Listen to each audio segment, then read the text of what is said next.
We've talked quite a bit about intellectual property as well as our positioning and also the predictability. Like Hmm. what, if a company was to buy your business, could they replicate the success that Hmm. you Hmm. have? And so when we think about, building a saleable business, like where do you think courses fit into kind of that analysis of building a business that you could sell someday? This is a great question, and it's been on my mind a lot. There's a book called Built to Sell. You probably Oh know yeah. it. And I read that recently, and that has actually, really impacted my thinking going forward. Because in that, I realized I want to be able to build something that is very replicated, easily replicated by my team. So, can I hire three learning designers to do this one thing that we do? Do I have a playbook that walks them step by step through the way we do it? Do I have salespeople that can easily sell this one thing that we do? And that to me is an interesting way to at least start, because I do want to have people that can read the playbook and facilitate it or do it.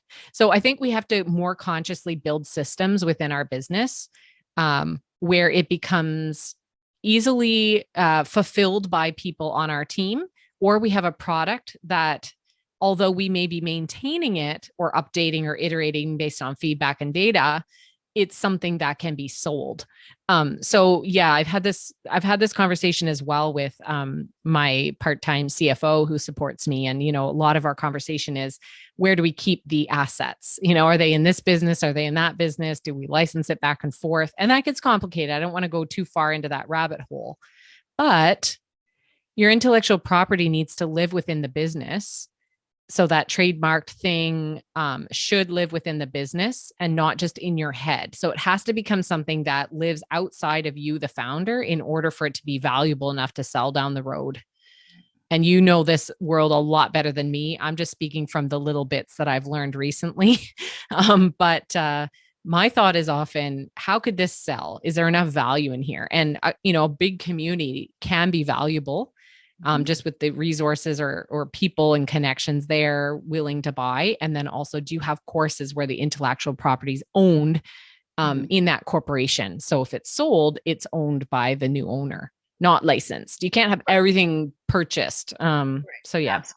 Absolutely. I love that. I'm yeah. glad that you mentioned community. I actually later today I'm talking to a woman who works at Mighty Networks, and we're going to talk about how they Good. help community there. That's a great So, app. Yeah, awesome. yeah. So you kind of mentioned, yeah, answered my next question, which is, of course, this is a very meta podcast, female Hmm. founders talking about building businesses that can be sold someday. And I'm one of those female founders who's hoping to build a business you can sell someday. So for you, are you building your business so you can sell it someday?